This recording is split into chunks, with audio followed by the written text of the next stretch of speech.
வணக்கம். திசைகளின் 10 மணி செய்திகள்.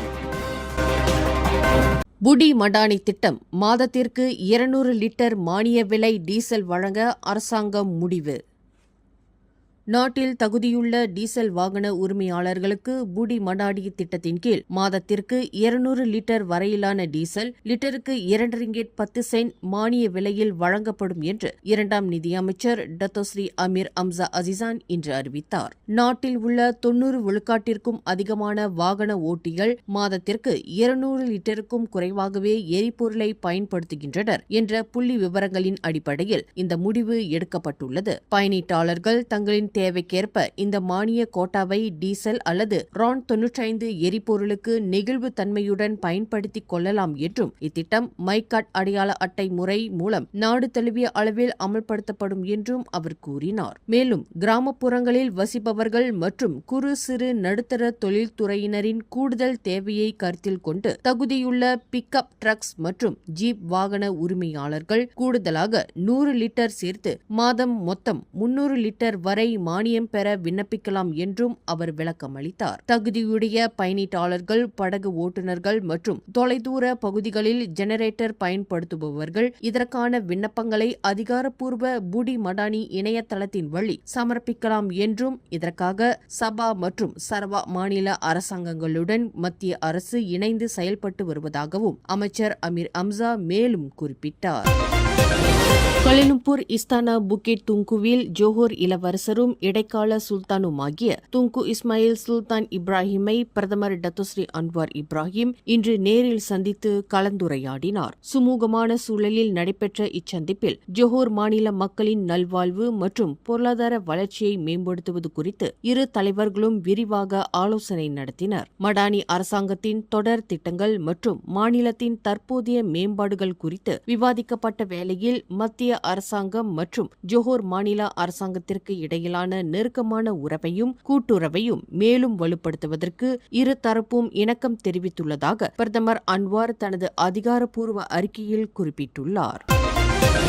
பெரிதும் எதிர்பார்க்கப்பட்ட 37.8 கிலோமீட்டர் நீளமுள்ள LRT 3 ஷாலாம் வழித்தட போக்குவரத்து வரும் ஜூன் 29ஆம் தேதி திங்கட்கிழமை முதல் அதிகாரப்பூர்வமாக தனது சேவையை தொடங்க உள்ளது. இதற்கு முன்னதாக ஜூன் 28 ஞாயிற்றுக்கிழமையன்று பிரதமர் டத்தோஸ்ரீ அன்வார் இப்ராஹிம் இம்மையத்தின் திறப்பு விழாவை அதிகாரப்பூர்வமாக திறந்து வைப்பார் என்று போக்குவரத்து அமைச்சர் ஆந்தனி லாக் தெரிவித்தார். பண்டார் உத்தமா முதல் கில்லான் ஜோஹான் சத்யா வரை இணைக்கும் இந்த புதிய வழித்தடத்தில் பட்டலிங் ஜெயா, ஷாலாம் மற்றும் கில்லான் ஆகிய பகுதிகளை உள்ளடக்கி மொத்தம் 20 நிலையங்கள் செயல்பட உள்ளன. அதேவேளையில் பொதுமக்களின் வசதிக்காக TBS எனப்படும் டெர்மினல் பெர்சபாடு சிலாத்தானில் அமைக்கப்பட்டுள்ள புதிய சாலை போக்குவரத்து துறையான JPJ கிளை அலுவலகம் தினமும் இரவு 10 மணி வரை இயங்கும் என்றும் அமைச்சர் ஆந்தனி லாக் மேலும் குறிப்பிட்டார். தேசிய ஒற்றுமைத்துறை துணை அமைச்சர் யுனேஸ்வரன் ராமராஜ் இன்று மாலை கோலாலம்பூர் வெஸ்டீன் ஹோட்டலில் ஊடகவியலாளர்களுடனான சிறப்பு தேநீர் உபசரிப்பு சந்திப்பை நடத்தினார். மலாய், ஆங்கிலம், சீனம், தமிழ் மற்றும் டிஜிட்டல் தளங்களைச் சேர்ந்த சுமார் 50க்கும் மேற்பட்ட ஊடகவியலாளர்கள் கலந்து கொண்ட இந்த சந்திப்பில் நாட்டின் பல்லின சமூக ஒற்றுமையை வலுப்படுத்துவதில் ஊடகங்களின் பங்களிப்பை அவர் வெகுவாக பாராட்டினார். ஊடகங்களை வெறும் செய்தி ஊடகமாக மட்டும் பார்க்காமல் மக்களிடையே நிலவும் புரிதல் இடைவெளிகளை குறைத்து பரஸ்பர மரியாதை மற்றும் மலேசிய மடானி கொள்கையை மக்களிடம் கொண்டு சேர்க்கும் வியூக சகாக்களாக ஊடகவியலாளர்கள் விளங்குகிறார்கள் என்று துணை அமைச்சர் யுனேஸ்வரன் வெகுவாக போற்றினார். ஊடக நண்பர்கள் நியூஸ் எல்லாமே நிறைய விஷயங்களை வெளியே கொண்டு வந்திருக்கிறீங்க. அது மூலியமாக எங்களுக்கு ஒரு நிறைய விஷயம் அது மூலியமா தான் நாங்க மாற்றம் செய்வதற்கு ஒரு பெரிய ஒரு பக்கபலமாக எங்களுக்கு இருக்குது. ஸோ அதை எப்பயுமே நம்ம சொல்லணும். நம்ம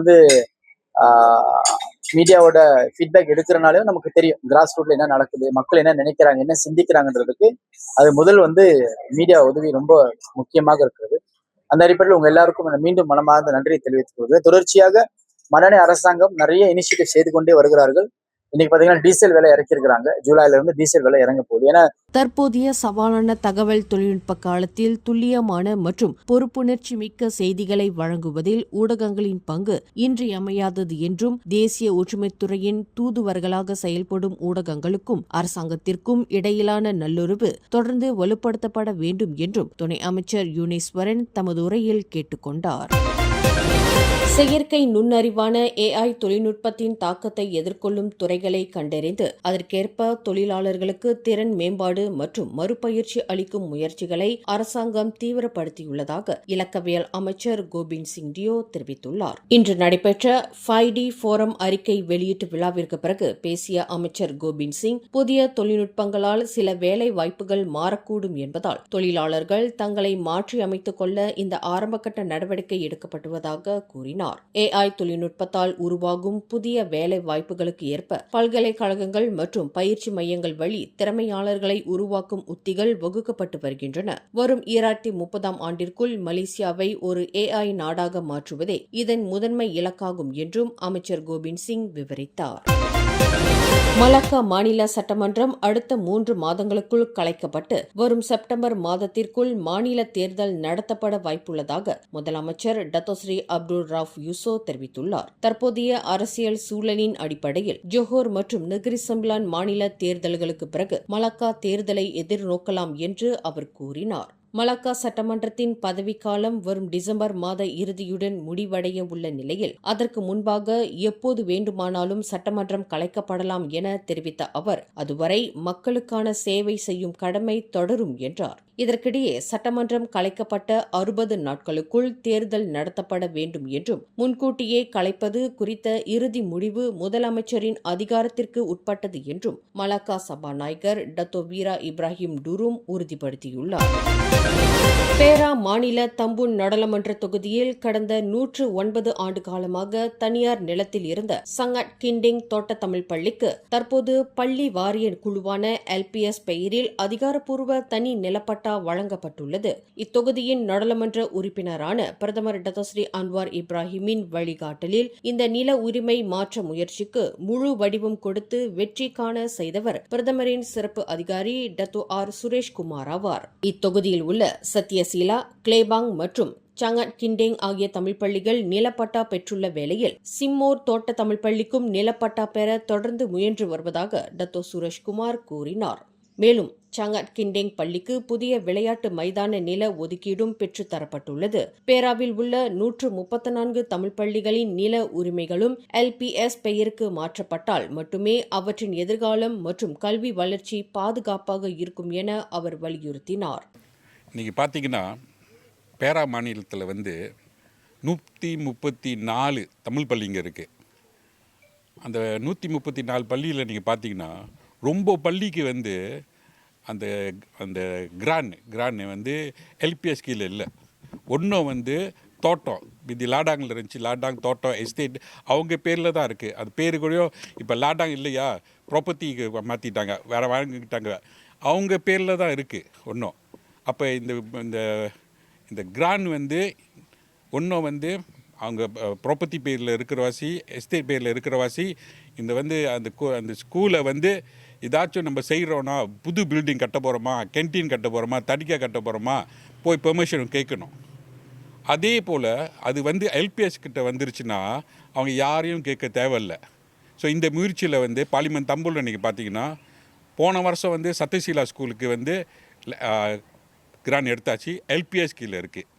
ரெண்டாவது கிளேபாங் தமிழ் பள்ளி இருக்குது, அதுவும் எல்பிஎஸ் கீழே இருக்குது. இது 3வது தமிழ் பள்ளி எல்பிஎஸ் கிட்ட எடுத்து கொடுத்தாச்சு. இனிமேல் அவங்க இந்த ப்ராப்பர்ட்டிக்காரங்கிட்ட ஓனர்கிட்ட கேட்கவே தேவையில்லை.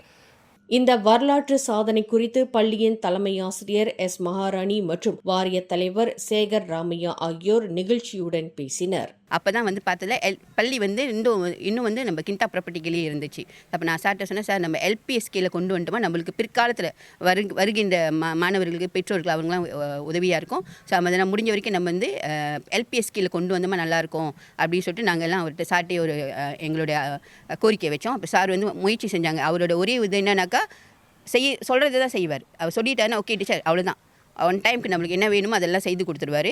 அவர் நம்மளுக்கு இந்த வேலையில் நம்முடைய பிரதமருக்கு நான் நன்றி தெரிவித்துக் கொள்கின்றேன். பல ஆண்டு மைதான குறையை தீர்த்த மத்திய அரசுக்கும் பிரதமருக்கும் டத்தோ சுரேஷ்குமாருக்கும் நன்றி கூறிய அவர்கள் 2 ஆண்டுகளில் மாணவர் எண்ணிக்கை 48ஆக உயர்ந்துள்ளதாகவும் அடுத்த ஆண்டுக்கு 17 பேர் பதிந்துள்ளதாகவும் குறிப்பிட்டனர். பள்ளி நிர்வாகமும் சமூகமும் ஒன்றுபட்டு உழைத்தால் மற்ற தோட்டப்புற பள்ளிகளும் இதேபோல் தனி கிராண்ட் பெற முடியும் என்று அவர்கள் நம்பிக்கை தெரிவித்தனர். நெகிரி செம்பிலான் மாநிலத்தில் மிகவும் பிரசித்தி பெற்ற ஆலயங்களில் ஒன்றான சிரம்பான் தாமான் தொன்கு ஜஃபாரில் வீற்றிருக்கும் ஸ்ரீ ஆதி பெரிய நாயகி அம்பாள் உடனுரை ஸ்ரீ மகாராஜே ராஜேஸ்வரர் தேவஸ்தானத்தின் வருடாந்திர மகார்ச்சவ பெருவிழா வரும் ஜூன் 24ஆம் தேதி தொடங்கி ஜூலை 10ஆம் தேதி வரை மிக விமரிசையாக நடைபெறவிருக்கிறது. இப்பெருவிழாவை முன்னிட்டு ஜூன் 24ஆம் தேதி புதன்கிழமை முதல் தேவஸ்தானத்தின் திருக்கோயிலில் சிறப்பு பூஜைகள் அதிகாரப்பூர்வமாக தொடங்குகின்றன. ஆலயத்தின் வருடாந்திர மகோற்சவ பெருவிழா ஜூன் 25ஆம் தேதி வியாழக்கிழமை கொடியேற்ற விழாவுடன் முறைப்படி தொடங்குகிறது. அன்று காலை 10:45 மணிக்கு வேத மந்திரங்கள் மற்றும் தேவார இசை ஒலிக்க மங்கள வாத்தியங்கள் முழங்க பக்தி பெருக்குடன் கொடியேற்றம் நடைபெறும் என்று தேவஸ்தானம் அறிவித்துள்ளது. இப்பெருவிழாவின் மிக முக்கிய உற்சவ திருநாளான ஜூலை 4ஆம் தேதி சனிக்கிழமை பக்தர்களின் பரவசமூட்டும் பால்குடம் எடுத்தல் வைபவம் வெகு விமரிசையாக நடைபெறவுள்ளது. அன்று காலை 7:31 மணிக்கு தாமான் துங்கு அம்பான் நஜிஹாவில் வீற்றிருக்கும் தேவி ஸ்ரீ மகா மாரியம்மன் ஆலயத்திலிருந்து பக்தர்கள் பால்குடம் எடுத்து புறப்பட்டு காலை 8:31 மணிக்கு ஸ்ரீ மகா ராஜராஜேஸ்வரர் தேவஸ்தானத்தை வந்தடைவார்கள். திரு கைலாய பரம்பரை, கந்த பரம்பரை, திருஞான சம்பந்தர், ஆதினம் அருட்குணநாதர், தவத்திரு ஸ்ரீமத் சிவாக்கர தேசிக சுவாமிகளின் மேலான ஆலோசனையின்படி நடைபெறும் இந்த மகோற்சவ திருவிழா பூஜைகளில் நெகிரி செம்பிலான் மற்றும் அதன் சுற்றுவட்டார பகுதி ஆன்மீக பெருமக்கள் அனைவரும் குடும்ப சகிதமாக திரளாக கலந்து கொண்டு எம்பெருமான் ஸ்ரீ ராஜராஜேஸ்வரர் மற்றும் ஆதிபெரிய நாயகி அம்பாளின் திருவருளை பெற்றுயுமாறு தேவஸ்தான நிர்வாகத்தினர் அன்புடன் கேட்டுக் கொண்டுள்ளனர். அடுத்த 16வது பொது தேர்தலுக்குள் அனைத்து அரசியல் கட்சிகளும் குறைந்தபட்சம் 30 விழுக்காடு பெண் வேட்பாளர்களை களம் இறக்குவதை கட்டாயமாக்கும் புதிய சட்ட வரைவு மற்றும் குறிப்பாணையை சமூக அமைப்புகளின் கூட்டமைப்பு இன்று நாடாளுமன்றத்தில் சமர்ப்பித்தது. ப்ராஜெக்ட் 30% என அழைக்கப்படும் இந்த பாலின சமத்துவ பிரதிநிதித்துவ சட்ட வரைவு பூச்சோங் நாடாளுமன்ற உறுப்பினர் யோபி இனிடம் அதிகாரப்பூர்வமாக ஒப்படைக்கப்பட்டது. மலேசிய நாடாளுமன்றத்தில் தற்போது வெறும் 13.5 விழுக்காடு மட்டுமே பெண் பிரதிநிதிகள் உள்ளதாக குறிப்பிட்ட முன்னாள் MP மரியா சின் அப்துல்லா வெறும் அரசியல் விருப்பங்களை மட்டும் நம்பியிருக்காமல் சட்டப்பூர்வ கட்டாயத்தின் மூலமாக மட்டுமே பெண்களின் அரசியல் பங்களிப்பை விரைவுபடுத்த முடியும் என்றார். இந்த சட்டத்தின் கீழ் இலக்கை எட்டும் அரசியல் கட்சிகளுக்கு நிதி ஊக்கத்தொகை வழங்குவதுடன் இதனை எட்டாத கட்சிகள் மீது நடவடிக்கை எடுக்க தனி சட்ட வாரியம் அமைக்கவும் பரிந்துரைக்கப்பட்டுள்ளது.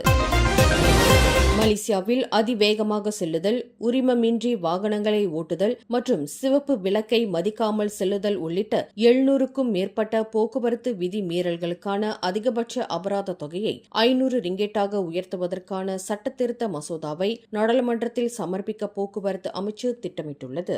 இன்று தொடங்கி ஜூலை 16 வரை நடைபெறும் நாடாளுமன்ற கூட்டத்தொடரில் இந்த சாலை போக்குவரத்து சட்டத்திருத்த மசோதா தாக்கல் செய்யப்பட உள்ளது. தற்போது நடைமுறையில் உள்ள அதிகபட்ச 300 ரிங்கெட் அபராதம் பயணீட்டாளர்களிடையே போதிய அச்சத்தை ஏற்படுத்தவில்லை என்றும் மீண்டும் மீண்டும் நிகழும் விதி மீறல்களை தடுத்து சாலை பாதுகாப்பை உறுதிப்படுத்துவதே இந்த நடவடிக்கை என்றும் கூறப்பட்டுள்ளது. எனினும் அனைத்து விதி மீறல்களுக்கும் ஒரேடியாக 500 ரிங்கெட் விதிக்கப்படாது என்றும் குற்றங்களின் தீவிரத்தன்மைக்கு ஏற்ப அபராத தொகைகள் மாற்றி அமைக்கப்படும் என்றும் அத்தோடு மாட் ரம்பிட் போன்ற சட்டவிரோத பந்தயக்காரர்களை ஒடுக்கவும் இதில் புதிய விதிகள் சேர்க்கப்பட்டுள்ளதாக தகவல்கள் தெரிவிக்கின்றன. ஜோஹர் பாருவில் குழந்தை மற்றும் இந்தோனேசிய பணிப்பெண்களை தாக்கியது தொடர்பான பல்வேறு தனித்தனி வழக்குகளில் குற்றம் சாட்டப்பட்ட 2 திருமணமான தம்பதிகளும் இந்தோனேசிய பணிப்பெண் ஒருவரும் நீதிமன்றத்தில் தங்களின் மீதான குற்றச்சாட்டுகளை மறுத்து விசாரணை கோரியுள்ளனர். சென்ற ஆண்டு டிசம்பரில் 1 வயது குழந்தையை தாக்கியதாக 34 வயது பணிப்பெண் யூலியா அர்னீடா மீது குற்றம் சாட்டப்பட்டுள்ளது. அதேவேளையில் அதே முகவரியில் இந்தோனேசிய பணிப்பெண்ணை தாக்கியதாக 33 வயது ஃபிர்டவுஸ் ஷாபான், 33 வயது நூர் அஃபிகா நபிலா, 30 வயது இர்ராசிகி அபுலே, 34 வயது நூர்ஃபாரா ஐனா அசார் ஆகிய 2 தம்பதிகள் மீது குற்றம் சாட்டப்பட்டுள்ளது. மேலும் இத்தம்பதிகள் வேறு 2 பணிப்பெண்களை தாக்கியது, மிரட்டல் விடுத்தது மற்றும் அவர்களின் கடப்பிதழ்களை சட்டவிரோதமாக வைத்திருந்ததாக கூறப்படும் குற்றச்சாட்டுகளையும் நீதிமன்றத்தில் மறுத்துள்ளனர். கல்வி, விளையாட்டுத் துறைகளில் இந்திய இளைஞர்கள் சாதனை படைக்க வேண்டும் என்று பேரா மாநில மாய்கா இளைஞர் பிரிவு துணைத் தலைவர் அரவிந்த் அப்பலசாமி கேட்டுக்கொண்டார். மைகாவின் 80ஆம் ஆண்டு நிறைவை முன்னிட்டு பேரா பாகண்டத்தோ சன்மார்க்க சங்க மண்டபத்தில் நடைபெற்ற தான்ஸ்ரீ S.A. விக்னேஸ்வரன் கிண்ண விளையாட்டுப் போட்டியின் பரிசளிப்பு விழாவில் பேரா மாநில மைகா இளைஞர் பிரிவு துணைத் தலைவர் அரவிந்த் அப்பலசாமி உரையாற்றினார். எதிர்பார்த்ததை விட 2 மடங்கு பல்லின அணிகள் பங்கேற்ற இப்போட்டிகளில் வெற்றி பெற்றவர்களுக்கு பரிசுகளும் ரொக்கமும் வழங்கப்பட்டன. மேலும் விளையாட்டுத் துறையில் அர்ப்பணிப்புடன் செயல்பட்ட 55 பேருக்கு உயரிய அங்கீகாரமும் பாராட்டும் வழங்கப்பட்டது. மைகா தேர்தல் காலங்களில் மட்டும் செயல்படும் கட்சி அல்ல. அரசாங்க பொறுப்புகள் இல்லாவிட்டாலும் கடந்த 5 ஆண்டுகளாக தொடர்ந்து வீடு வீடாக சென்று மக்கள் சேவை ஆற்றி வருவதாக அரவிந்த் குறிப்பிட்டார். வணக்கம். இன்னைக்கு பார்த்தீங்கன்னா நாடு அளவில் மைகா 80ஆம் ஆண்டு முன்னேற்று சிறப்பான முறை காரணம் சுக்கான் நடைபெறுகிறது. அந்த வகையில் நீங்கள் பார்த்தீங்கன்னா நம்மளோட தேசிய தலைவர் தான் ஸ்ரீ S.A. விக்னேஸ்வரம் சரி, துணைத் தலைவர் டாக்டர் ஸ்ரீ M. சரவணன் சரி, பேரா மாநில தலைவர் தான் ஸ்ரீ ராமசாமி சரி, பங்கட தலைவில் நீங்கள் பார்த்தீங்கன்னா டாக்டர் R. சுப்பிரமணியம் தலைமையில் நீங்கள் பார்த்தீங்கன்னா சிறப்பான முறையில் கர்னல் சுக்கான் நடைபெற்றது.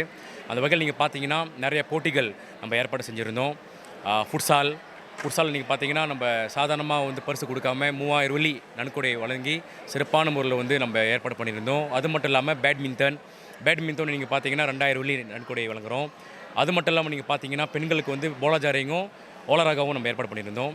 அந்த வகையில் நீங்கள் பார்த்தீங்கன்னா நாடு அளவில் சிறப்பான முறையில் மைகா தலைமையில் நீங்கள் பார்த்தீங்கன்னா சிறப்பான முறையில் செயல்பட்டு இருக்குது. அந்த வகையில் பாங்கடத்து சார்பாக நீங்கள் பார்த்தீங்கன்னா இந்த விளையாட்டு மட்டும் இல்லாமல் நீங்கள் பார்த்தீங்கன்னா இன்றைக்கி 55 பேருக்கு நீங்கள் பார்த்தீங்கன்னா மண்ணீர் மைந்தர்கள் யார் ஸ்போர்ட்டில் ஈடுபாடு இருக்காங்களோ அவங்களுக்கு எல்லாத்துக்கும் வெத்ரன்ஸும் சரி, இப்போ உள்ள இளைஞர்களும் சரி, அவங்களுக்கு நம்ம அங்கீகாரம் வழங்குகிறோம்.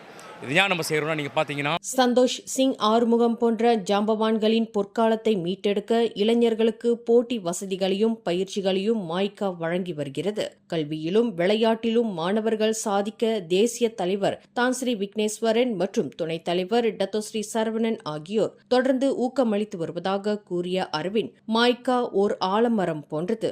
அதன் நிழலில் சமூகத்தின் அனைத்து தரப்பினரும் வளர வேண்டும் என்பதே நோக்கம் என தெரிவித்தார். பாகண்டத்து வட்டாரத்தில் அரவிந்த் அப்பலசாமியின் முன்னெடுப்பில் இதுபோன்ற போட்டி விளையாட்டுகளை முன்னெடுப்பது இளையோர்கள் தவறான வழியில் செல்வதை தடுப்பதற்கு பெரும் பங்காற்றும் என்று ஃபுட்சால் போட்டி விளையாட்டில் பங்கேற்ற சிம்பங் அம்பாட் 11 பாய்ஸ் குழுவின் தலைவர் விக்னேஸ்வரன் சிவஞானம் குறிப்பிட்டார்.